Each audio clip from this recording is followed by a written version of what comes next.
Matt Russell is an unconditional friend to me. God, I love you, John. But Stevens. then unconditional. Come here. Let's hug this out, buddy. All right, that's enough. See, I don't believe it anymore now. And this is Pod Adversaries. This is Pod Adversaries. I'm John Stevens. You know, we had our kickoff Sunday. Yeah. Like back to school people. Yeah. Tons of kids. Huge. It's just great to have all the people, see the people back, see the kids back singing on Sunday morning, and lots of young families. Yeah. Lots of young families. There are. The baptisms that you did on Sunday were just really special, too. It was just beautiful. I know. I love baptisms. Yeah, you do. I do, too. I like them. Yeah. George and Mary Page? Yeah. Was it Mary Page? Yeah. Yeah. Your sermon was great, too. I love just the... Keep it coming, Matt. Keep it coming. So this is what I learned about John. John doesn't like a lot of affirmation because then he doesn't trust it. So I've realized that I'm only going to affirm him when I really think it's, yeah.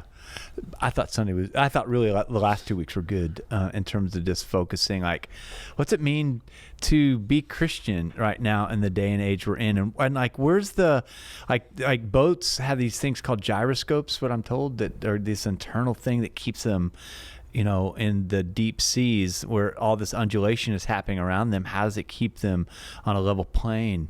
And I think the gospel is this kind of internal gyroscope. And I feel like what you've been doing is helping to both calibrate that and to reaffirm what's the main thing in this season. Yeah, we're doing now this series called One on Ephesians. Yeah. And in the first couple of chapters of Ephesians, Paul's really theological. I mean, he's like he goes deep, because usually he's like just trying to solve problems, like quit hitting your sister, and like make sure you love them. Yeah. Stop suing each other. I mean, like the Corinthians, right? Yeah. But in Ephesians, in the first one, he goes really big into this like cosmic understanding that in Christ all things are held together. He's like that cosmic glue that holds all things together, that oneness. And that when you think about unity, we talk about, it's so funny to me that people think unity is a bad thing to talk about. Yeah. They say, oh, yeah, well, it's a nice concept, but you can never actually, it's never actually realistic. It's kind of naive. And I'm thinking, wait, it was Jesus's last prayer. It's the center of Paul's book here in the first couple of chapters of Ephesians. It's the center of what 1 Corinthians 13 is about love that binds all things together. And, if it mattered to Jesus, it ought to matter to us. Yeah. And what Paul says in Ephesians is that unity is not something you build or you create or you architecturally, manufacture. Right. Unity is in God, in Christ. It's the baseline. Unity is. There's oneness there, right? Yeah. Now, you can either choose to participate and live into that or not. And anything that doesn't live into that is what we call sin, right? Well, and division and separation, misses the mark. Yeah. So if by the very nature of the definition of sin, it's missing the mark.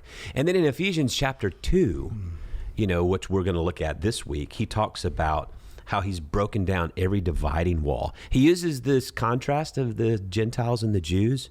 And he said, hey, especially he's kind of talking to the Gentiles, you were the outsiders, you were the culturally inappropriate, you were not the circumcision, blah, blah, blah, blah, blah. You didn't have any hope, but Christ brought you in. You have a seat at the table. He's our peace. He's brought us both into one, the two that could not be reconciled, the two that could not be together. He's removed the dividing wall, and you are one. You are no longer a stranger, no longer an alien. You are a fellow citizen. And I'm thinking, wow, if you could figure out how to make that a reality in relationships in the world we live in. Yeah. And the other thing is in American Christianity, we don't really do politics well. No. I mean, the Christians are like the worst when it comes to the political stuff. Yeah. It's like, man, what are we more loyal to? What's more important? Our higher loyalty? I don't know. It's very disturbing. And that's why I like to see and hear from churches that don't give in to that sort of activist mentality to the right or to the left, but says, no, we're going to be about what God says we're going to be about. Absolutely. Yeah, that's right.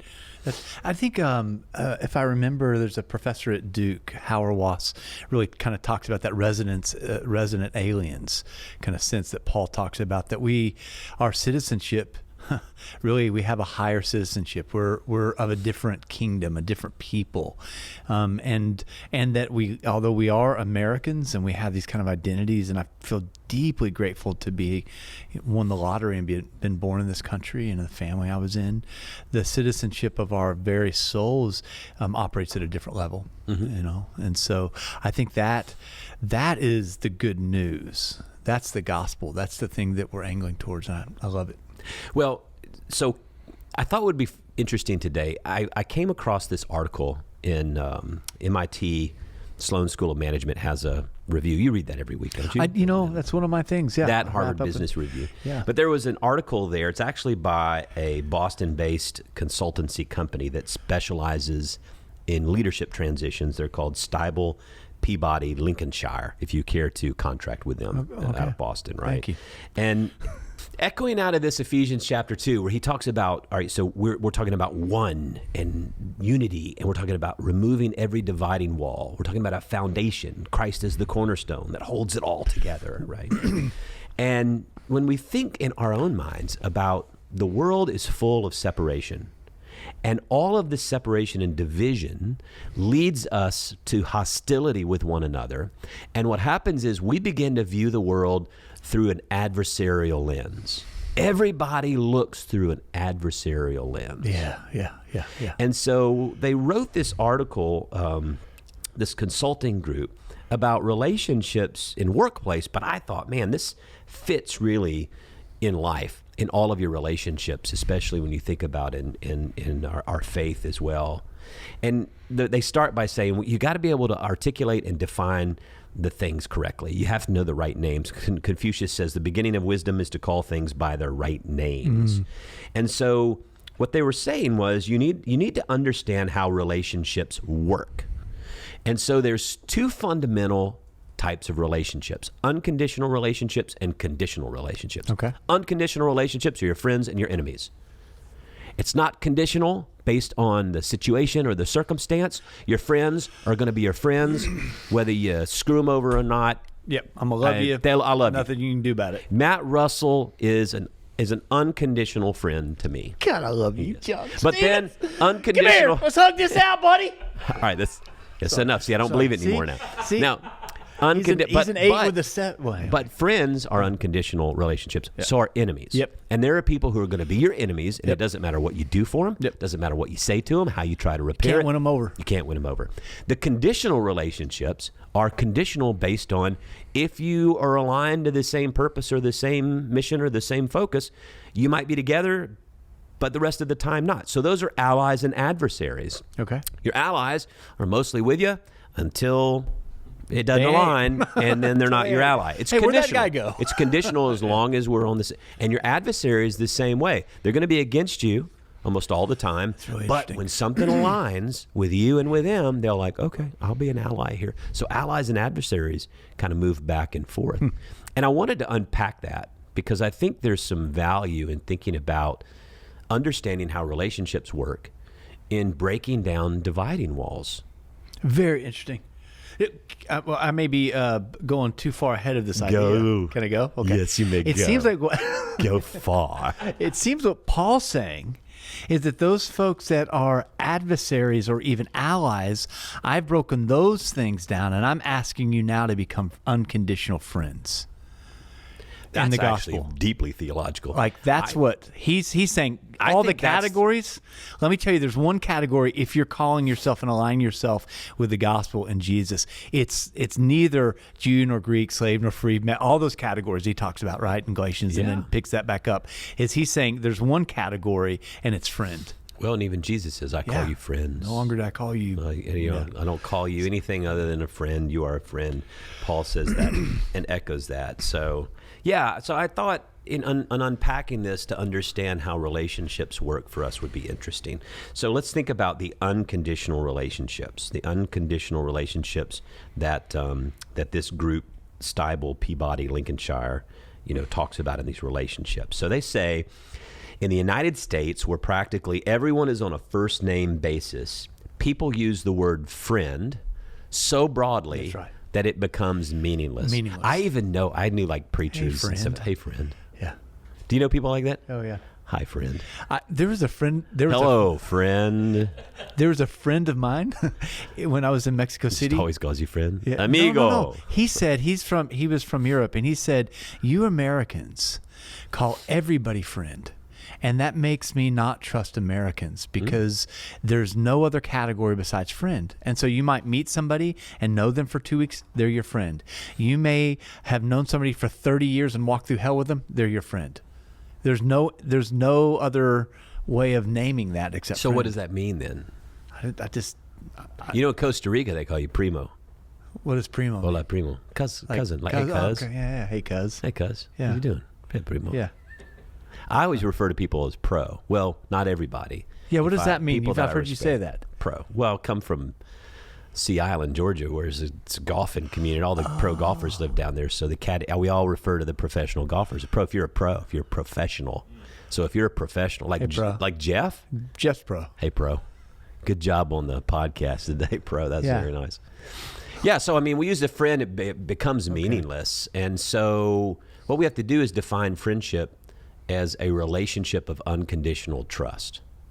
And in contrast, they say, in contrast, enemy, as we define it, is someone who is continually working against another person's interest, regardless of the circumstances. Like mortal enemy. Like no matter if they have even congruent outcomes, they're going to work against you. Just 'cause they hate they'll you. always be against you. Dude. And a friend is always for you. A friend can be disappointed in you. You can disappoint a friend. And we do that all the time. All But the there's still, I think of a friend, unconditional. That's your dog. That's the definition of integrity. To be the person your dog thinks you are. Yeah, that's right. I mean, seriously, you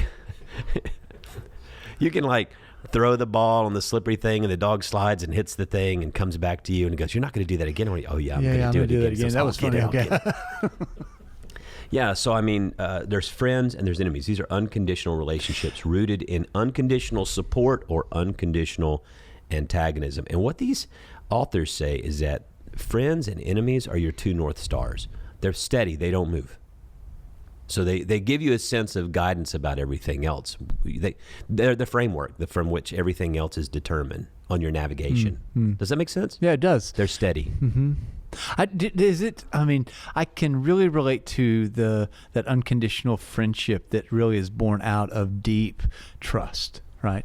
Which for me, like, necessitates a type of vulnerability and time and self-disclosure and just going there with folks, right? And that's like reading this definition, I realized, that's a really small group.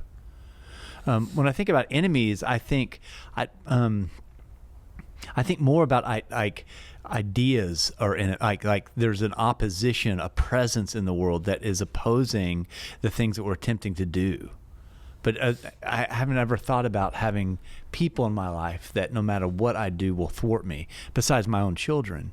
So, well, for example, like these unconditional relationships, think about, we keep referring to this, but it's interesting. I think there's an alignment between faith and the politics of today. We're coming up in a couple of months from, an election. Right.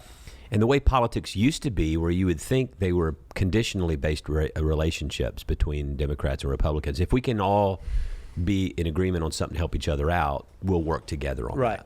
Okay. And when not, we'll fight each other. We'll fight each other. Now it feels like we're just going to fight each other. That if the Republicans say something, the Democrats are like, no, we're not for that.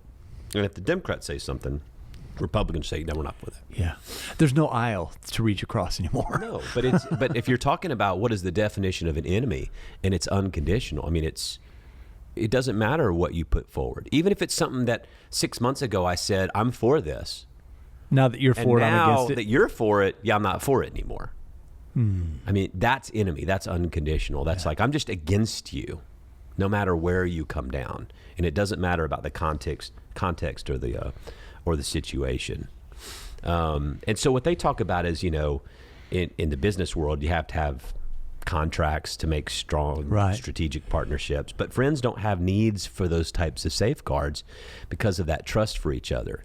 But in the business world, and it seems like in life now, it's contingency driven or goal oriented and unpredictable, and it's also not really conducive for establishing friendships in the world. It's hard. I think it's harder to build those kinds of friendships. It is. Unconditional friendships. You don't see that as much anymore. They do exist, but it's harder. It is. Well, and why do you think that is? I just think we don't trust anything or anyone. I think trust is so eroded. We're in a post-truth world. Yeah. You know, we talk about post-modernity. Yeah. I mean, I think we're in a post-truth world. Yeah.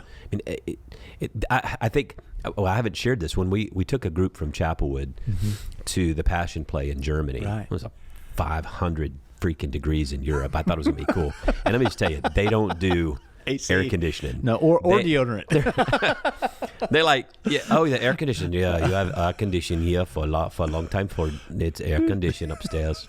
And I'm like, yeah, 85 is not air conditioned, bro. Come on, man, turn it down. It's like, oh, it does not go below 85. I'm sorry. But I do have strudel for you if you like.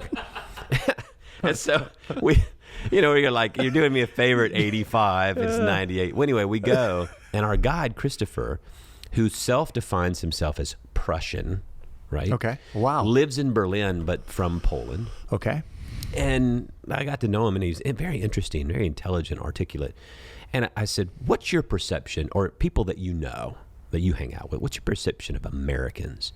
And I thought he was going to say arrogant or pushy or rude or loud or cocky or something like that. And he thought a minute, he goes, naive. And I was stung. Wow. Because I was like, wait a minute. Tell me more. I wouldn't have thought naive. He said, yeah, naive. And I said, why? He goes, you believe everything you read. Anything you read anything in front of you, you believe. That was my great Christopher impersonation. One time we were riding down on the bus, and my daughter Maddie was sitting down. She goes, she had a bag of chips. She said, hey, Christopher, we like a chip? He goes, I do not nibble. I do not nibble. Thank you, Dita. This is the time in Sprockets that we dance. That's going to be your new line, Chip. I do not nibble. He seriously goes, I do not nibble. And I said, I nibble. I nibble often. I'm a nibbler. Anyway, it's that, what's that famous line from Harry Truman? If you want a real friend, you just get a dog. But I think it's hard, because if you think about what he's referring to, that with the social media, with the cable news and everything, stuff gets put in front of us and pumped into us. So we just believe it. Yeah. And then when we hear something contrary, we get angry. I mean, I just remember that's part of higher education that was I was liberal arts education. You can't call it that anymore. You got to call it something else, because liberal's not a good word. But whatever my broadened arts education was, the whole purpose of a liberal arts education was to get you to critically think and expose to different ways of coming at different issues. Yeah. And I'm not really sure we do that anymore, or even are encouraging of that anymore. I wonder also if what Christopher said is true, because like in Europe, there was so much, particularly because of the massive amount of just wars that they've endured and various types of power regimes that were there, that then what gets produced in media or what gets produced is really propaganda. And so you have generations of folks that have grown up under things that they can't really trust what's coming to them, and they've developed this underground telegraph to figure out. That is so good. We need to stop calling it cable news. Yeah, it's propaganda. It's cable propaganda. You just need to know it's propaganda for one side. But we are the first really generation. I mean, when my grandparents were growing up, I remember like Walter Cronkite, right? I mean, they the most trusted man in America. And if he said it, you didn't get the sense that he was pushing an agenda. He was telling, and then it was in 1980. I forget when they took out the Fair Act. That you had to show both sides of the news, right? And so you grew up with a whole generation of folks that were like, yeah, we're in at least the zip code of one reality. Everybody's kind of receiving most of the same things. Can you imagine if they had that back, where you have to tell? Yeah. Can I say this too about friendship? And this may be more of a psychological thing, but I think friendship is hard because it takes us out of control.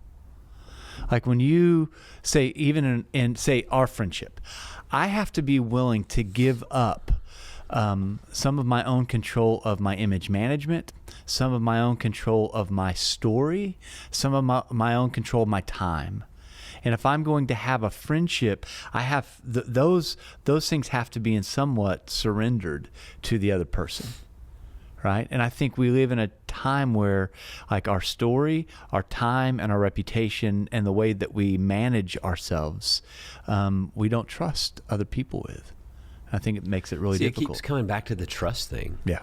I mean, and that's when you're talking about unconditional. Ask yourself, if you really are a friend, is there any condition that could occur that would make me no longer be your friend? Is there? That's not unconditional then. Right. At that point, then we move to a different category, but I'm not sure if it's truly and deeply that removing the dividing wall type of friend. Yeah. Now, on enemy, it's interesting because they say that we seem to be much better suited for making enemies. And for one thing, in a world of uncertainty, many people find a kind of comfort in the existence of others who are continually working against their interests. It's like conflict addiction. Yeah. Like, I think about the denominational fighting. We've been fighting for a long time. Well, okay, we're done now. We got a place to go. You can go this way. We can go this way. Hey, we're finished. We don't have to be in conflict anymore. Well, that's not going to happen, because can you imagine waking up and going, I don't have anything to fight about anymore? Well, who am I? Yeah. But our institutional neural pathways have been formed about this fight for 30 years for some people, right? And it's now who they are. Yeah. Who would they be without a fight? And I think that that's really true. It says some people define themselves by having enemies. Okay. And some people actually gain a little extra zest in life, a little pep for the day, because I know I got enemies I out can fight there. something. Yeah. Okay. I know some folks like that. I think it is an addiction. Yeah. The other thing that's the difference between friends and enemies is the issue of control. No one can control whether someone becomes your friend. But you can quickly turn almost anyone into your enemy, deliberately or unintentionally. I mean, think about it. I can be as nice in the world to someone, but I can't make them be my friend. But I can create enemies. That's interesting. If I work at it hard enough. And sometimes I don't have to work very hard. You just have to have somebody. So those are unconditional relationships. So that's how these particular this group, they define this. So you have to be able to name the terms: friends and enemies. It's unconditional relationships. One's going to be with you; they got your back no matter what. The other one's against you, and they're going to be against you, and it doesn't matter. The second one is fascinating to me. It's the conditional relationships, and these are all the most intense relationships may be those friends and enemies, but the vast majority of our relationships are conditional relationships, I think. And those are allies and adversaries, they say. And they're on opposite ends of the spectrum. So an ally is someone who will work towards a person's best interest as long as it also serves their self-interest to do so. They will work with you on your self-interest as long as it aligns with their self-interest. Okay. So that's an ally. Adversary will work against someone because their self-interest conflicts with the person's self-interest. But there will be moments when adversaries can share the same purpose or goal or mission, and they can work together in that. An enemy would never work with you, period, right? But they could come together. This is what we talk about in politics used to be. We were adversaries. We've aligned. We all need to accomplish this one thing, so we're going to come together because we agree we need to do that. Yeah. But then the other time, we're not for each other. Right? That's the idea of common good, right? That we may be from different perspectives, but there's a common good over something that will come together and lay the things that we're not in common about, but we'll work towards a achievable goal that benefits, all of us. Ally and adversarial relationships, a lot of emotional component because they move. And so there can be confusion. And they're also driven by conditional circumstances. And you're not always able, sometimes we're not always able emotionally mature enough to sort of figure out why it is that people move back and forth. Yeah. You know? Okay, so I know this is nutty, but they talk about mental flow states or fixed states, right? And it seems that to be able to move in the way that this is talking about, that you're talking about, that a flow state is necessary, right? You're needing to say that there's a flow state within, like I'm able to move with the way relationship shifts so that a common goal can be achieved, if that's going to work out. Yeah. Right. If it's a fixed state, then I'm thinking that person is a two-faced such and such or whatever. And the reason we get lost here, and this it sounds very utilitarian in some ways it is, but it's practical to understand. That's why you have to know the difference between these relationships. It's like, say you're in a workplace and you've got someone that you work with or work for, and it's pretty, good relationship, and you're like, hey, we're pretty close, man. It's great. Da da da da da da da, and you automatically start thinking, this is a friend. Well, all of a sudden something happens where the self-interest of the two of those people diverge. Like, let's say you're a manager and you're over someone and you're like, hey, buddy, and then all of a sudden it's like, we need to do this. And the guy's like, yeah, I don't think we need to do that. So, well, we're doing this. And all of a sudden it's like, I thought we were friends, man. I thought we hung out. You don't even listen. We ate pizza. Yeah. Yeah. But the same thing is true in the inverse, is that you could have a relationship with someone in your family, a relationship in school, a relationship at work that's pretty adversarial most of the time. And what happens is you can push that so far, you forget and realize that, hey, there could be some moment here where we can share some sort of mutually beneficial goal, right? And we could be allies. But what happens is if you start pushing, you can move them into the category of an enemy. That's right. And you can fixate them so that you state them so you never see anything else besides that, right? And so what I'm saying is, like, there's an emotional maturity or an intelligence that's necessary. So if you don't have the maturity to be able to tell the difference between these relationships, then you can really start moving some of these pieces around. And the problem is, you really will never move someone from ally. Well, let me take that back. You'll move a lot from ally to adversary to ally. If you're not careful, you can move some adversaries to enemies. It's a lot harder to move if you make mistakes. It's a lot harder to move an ally to a friend. Yeah. You see what I'm saying? So, Absolutely. So the cards stacked against you. That's why when I read what Paul's writing in Ephesians about all of this, about how Christ is the one who comes to be the center, and the unity is there, choose to make a decision to live into it, knowing that the dividing walls are being broken down. Even though you may not all agree on everything, you can hold firm to what it is you believe in. But when you start breaking things apart because you have to win and be right, or whatever it is, you're moving, or be in power. You're moving all these relationships left on the spectrum, left towards adversaries and enemies, instead of moving them, well, from your left. I'm with you. My right. My other. Your other left. Right. This works well. You're moving them along the spectrum in some general direction. This is just coffee, by the way. So here they list, this is interesting to me. They talk about some common pitfalls and some mistakes that can be made. And mistake number one is assuming, now that we've defined the terms, we know what a friend is and an enemy, an ally and an adversary. Mistake number one is assuming a friendship when none exists. Right. Assuming a friendship when they're really an ally.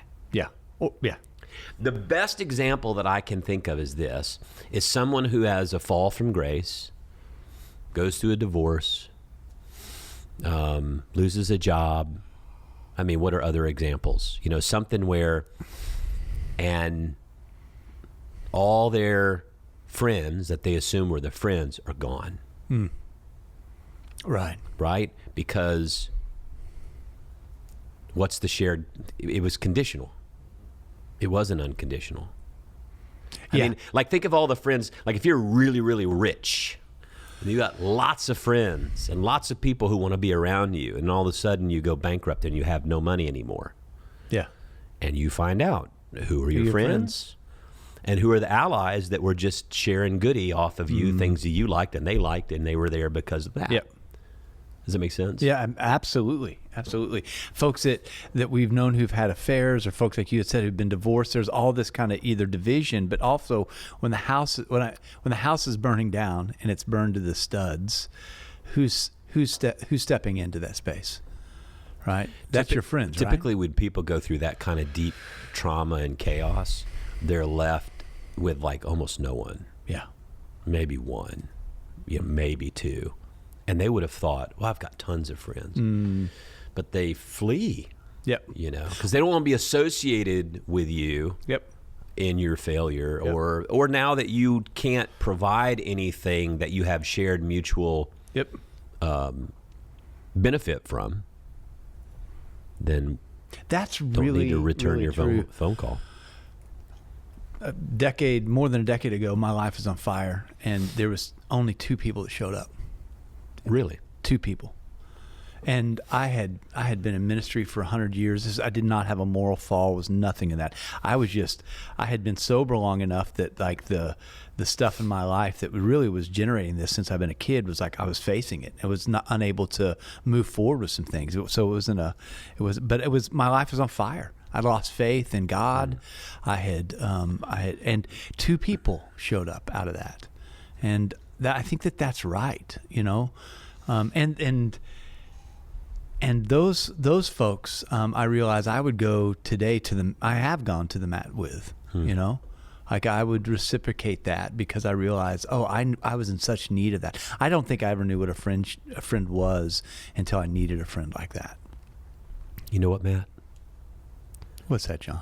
You've got a friend in me. You've got a friend in me. I went too deep too quick. I don't know any more words of that song, but I know how the tune goes, and I won't take much long. I'm like a weighted vest to you. In me. Just like sink us deep. Too quick. So the second mistake you make is not only assuming friendship when none exists. The second mistake, I go right on through it. As I was saying, Matt, a friendship with nothing. This is my spiritual gift. We're trying to keep these under an hour, folks. And you out of therapy. Mistake number 2, misclassing or not understanding that they're adversaries. You misclassify them. Okay. You think they're enemies, but they're actually adversaries. That's a tricky problem in accurate sort of putting them in the right bucket, right? So they're really adversaries, but you've mistaken them for enemies. They're your enemy. It's unconditional. Right. But remember, an adversary is defined as someone who will side with you if it's in their best interest to do so. Whereas a true enemy, they're always against you. And so the litmus test, they say, is to ask yourself the following question. This helps you to differentiate between adversary and enemy. Within the last 18 months, was there a time when this person supported you or helped you advance your objectives? Or within the last 18 months, have they not supported you and not advanced your objectives at any point in time? So if the answer is yes, they have, only when they had an ulterior motive, but you did share some commonality, the condition that was there, then that person's an adversary. But if it's no, it's very likely they're enemy. Wow. So, Matt, in the last 18 months, as you're doing this reflective thought, how many enemies, and give names? I just realized I thought I had an enemy that really is just an adversary. That's helpful to me. Well, good, because if you can find, we'll just know at some point you may be able to work together on something commonality. And if you don't, if you assign them, misappropriate them, or mischaracterize them, or misclassify them, right? And then when that common thing comes in, you push them away. They could then become an enemy. That's interesting. Now you're building a dividing wall instead of and it takes a lot of energy to build that dividing wall and to keep that up. So that's Mistake number 3: failing to convert adversaries into allies. I think this is the place and the space where healing, relationships, love, gentleness, kindness compassion, all the fruits of the Spirit, the way we talk about living into the unity that God has for us in our life, spiritually speaking, is that adversaries can become allies when it serves their self-interest, or when you have a shared common purpose or a shared common goal. And so I think that's important for us to be able to remember. But what happens too many times is we are much better at converting our adversaries into our enemies than we are in converting our adversaries into our allies. It takes a lot more emotional work, like you said. It's a lot more energy, a lot more time in that. Again, remember we talked about it's much easier to make enemies. I can't make you become my friend, and I can't make you cross over to become an ally necessarily. But you have to choose that. But man, I can easily push you into becoming, someone like this. Story they give here is about. Now, these names are protected and all these things are sort of confidential, so they've changed them. But they're talking about many people convert adversaries into enemies instead of allies. She said, consider Sheila, is the general counsel of a big company, fired by the CEO. The experience was painful and humiliating. She was escorted out of the office by the security guard, making it difficult to let go of the feelings of anger. 2 years later, she runs into the CEO and this associate function. All these people are around. He smiles, friendly, he extends his hand, and she refuses to shake it and walks away in front of everyone, kind of embarrasses him. Later, Sheila's being considered for a board position at another organization, and the CEO is called and asked, and he goes out of his way to make sure she has a negative reference. And so what they're saying is her early snubbing of the CEO, when he was willing to extend that hand with a smile, even though he had been through a bad breakup, she didn't recognize in that moment he's an adversary, right? But there's still some relational commonality that we could find here. And so what she did, though, is by refusing that forgiveness, refusing that handshake, refusing to let go of that, she pushed an adversary into the enemy category. Yeah. And that's a painful lesson for a lot of us. Mistake number 4 is the one that I have learned over the past 10 years. Go ahead. Paul says, when you can, be at peace with all humans, all people, right? So that it seems like that the theological or spiritual like application of that. What is it about us, though? I mean, what is it in us? Someone wrongs us. I mean, I should know the answer to this question because I hated my father for almost 10 years. Yeah. But what is it about us that someone does us wrong, they loop back around, and they're willing to, and they're willing to extend the hand or whatever, and we're not, no, I can't change my view towards you. Yeah. Our ego defenses are a monster of a thing. It kind of defines you. It's like your whoopee. Yeah, what is a whoopee? It's like your little blanket, your BB. You know, I carry it around. I got to hold it. It defines you. It's like Linus in his blanket. Okay. Yeah, he's got it everywhere he goes. If I let go of it, don't you know when kids have that? It's like a comforting thing. It's a soothing, self-soothing tool. Yeah. You know, they carry that thing around. They got the thumb in the thing, and they got their blanket. Yeah. Until they're like 32. Well, they do have it till they're 32. They just don't have their thumb in their mouth. They have their AirPods in their ears. Right. And they have some other thing that they're holding on to, like a phone, but it's the same thing. It's the same thing. It's soothing mechanisms is what they are. Yeah. To cover up the real issues that we don't want to deal with. Absolutely. That is the most profound thing we've said. That's huge right there. I think I took it from someone else. Here's a mistake, number 4. I have learned this in the last, I'd say 8 years or so. What have you been doing in the last 8 years? You've been at Chapwood for Mistake number 4. Mistake number 4. Mistake number 4, trying to convert your enemies. Yeah. Now, at first you think, well, that doesn't sound like a very Christian thing to do, convert your enemies. Well, I can't convert anyone, first off. That's right. I do have to ask myself, how much time and energy and resource am I going to give on the productive things of helping adversaries become allies? Or trying to create more friends. But we spend a lot of time and energy on trying to convert enemies. And you use a lot of capital, a lot of energy, a lot of resource in an effort that is usually futile. It rarely works because the enemy is an unconditional relationship. Right. But there's something about us that's like, well, I can win them over. I used to think that. I used to think the person that was the most against me, it's like, it was like a challenge. Oh, I'll win them. They'll be my friend. I'll get them around. And I can do that with a lot of people. Yeah. But I finally realized with people who really, truly are enemies, it's not worth the time. It's in the church world, it's like, how much time and energy do you devote in bringing in and developing new people who are coming in? Yeah. Versus how much time and energy do you go trying to chase people who left the church because they're mad? Yeah. And you'll spend 100 times more energy trying to bring in folks who have left because they're mad. And most of the time they won't come back. That's really versus the energy you'll spend on new people coming in. Yeah, that's really true. I remember when we were first planting Mercy Street, some folks left because I'm sure I did something boneheaded, but and trying to win those folks back was like it became almost like an obsession that was not healthy, right? It's like you're saying, it's almost like a black hole that you end up pouring yourself into, rather than saying blessing and releasing those folks into saying, okay, God be with you, Yeah. The last one, and then we're done, is the last mistake you can make is you take your allies for granted.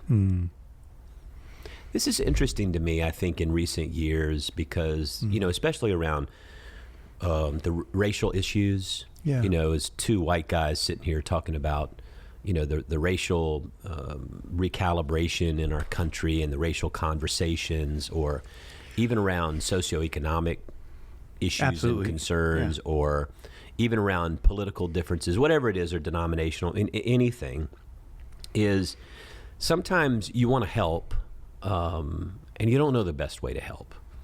And what happens is some people try to help, and they're not helping in the way you feel they should be helping, or not in the best way, because they're not you, right? They don't speak with your voice, but they're trying to be helpful. Right. But you think they're just screwing it up. And so what we do is we turn them in, this person who really does want to be an ally and is trying to figure out how to do it.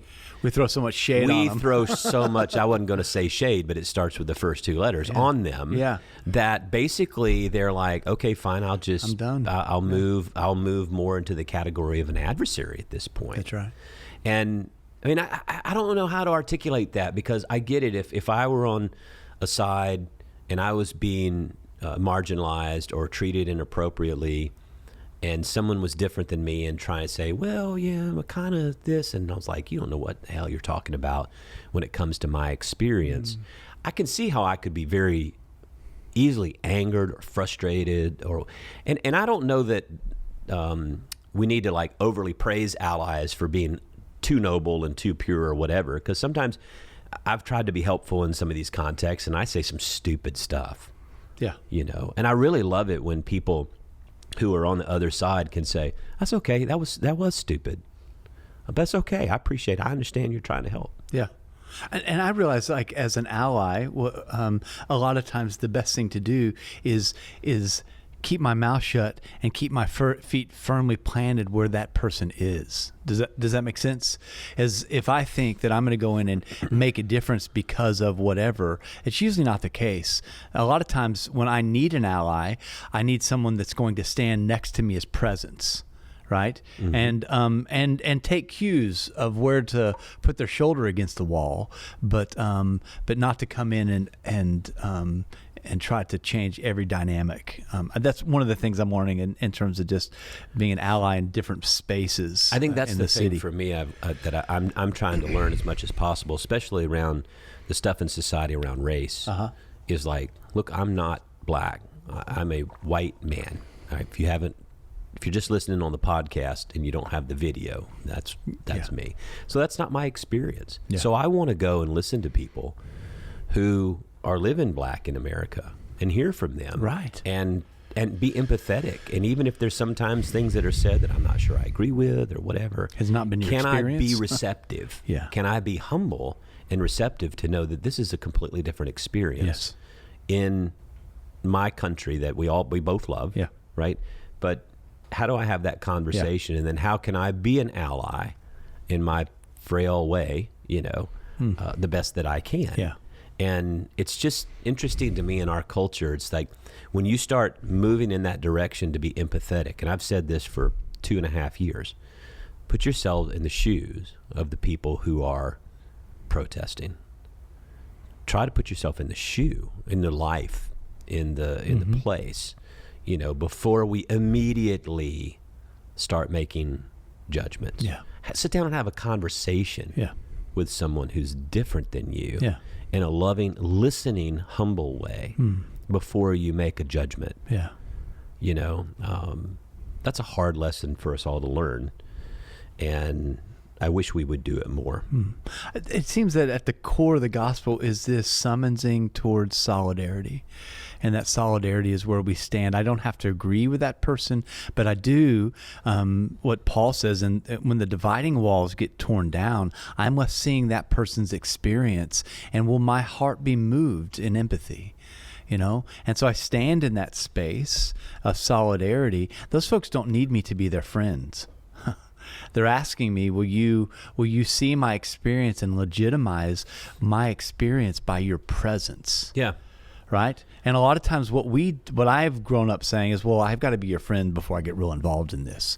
I mean, I think what we talked about today is classifying what these relationships are. It's helpful. And so what I'm understanding is, like, there's some people that I'm allies with that I'm not friends with. I'm friendly. I love being with them, enjoy being around them. I'm not sure, but the friendship relationship is a two-way thing. As I said, I don't have control over that. But the beneficial aspect of the spectrum is a friend and an ally. Yeah. Whereas the negative end of the aspect is adversary and enemy. Yeah. And what I don't want to do is I don't want to be an enemy to any other brother and sister in Christ. Yeah. Absolutely not. I don't want to be. Adversary, I would say sometimes I am an adversary because sometimes we don't share the same conditional purpose. We don't share the same outcome. We're not. Yeah. We don't agree on something. Yeah. But to me, I can still find places where we can align and work together, even though in some areas we may not. And that to me ultimately is where the dividing wall is removed, because there is space in there for us to be unified. Absolutely. And united. All right, so we've met and talked about it. So we are back, Pod Have Mercy.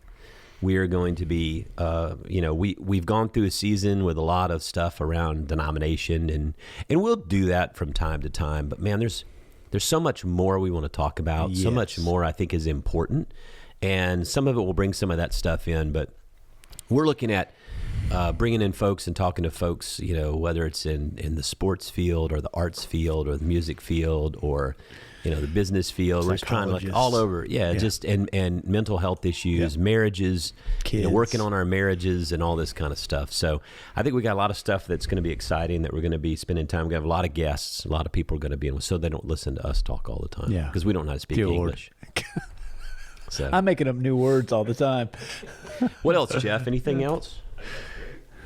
And make sure you follow us on your podcast. Yeah. Whatever it is you listen to podcasts, listen to us. Whatever it is that you want, you can go to YouTube and subscribe to the Chapelwood page and get the Pod Have Mercy deal. 95 in the can, so there's a lot to go back. That's right. We have 95 episodes that we've done. So if you're just discovering us, you can go back. Do you know what somebody was telling me? A deep bench. Somebody was telling me. It's like, I just got turned on to the podcast. I started and went back. I said, did you go to the beginning? And yeah, I think so. And I was like, like the second episode, I asked Matt Russell, I was like, hey, you heard of this coronavirus thing? Yeah. And I was like the born. And then she was like, I don't think I went back that far. Yeah. I need to go back and listen to the first one or two. We were so naive and green, and also just it was like the new car smell was just. But go like I think it was the second one, maybe the third. I don't remember.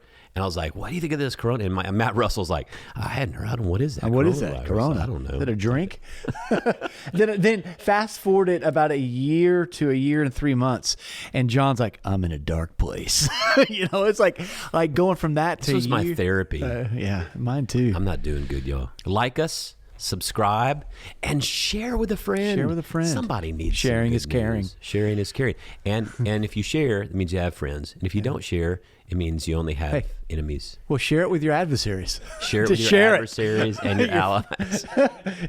Yes. That's perfect. Well, I'm John Stevens. And I'm Matt Russell. And this is Pod Have Mercy. Neighbor, how are you? Really wanna shower you with love. Hello, neighbor, how are you? Really wanna challenge you to love.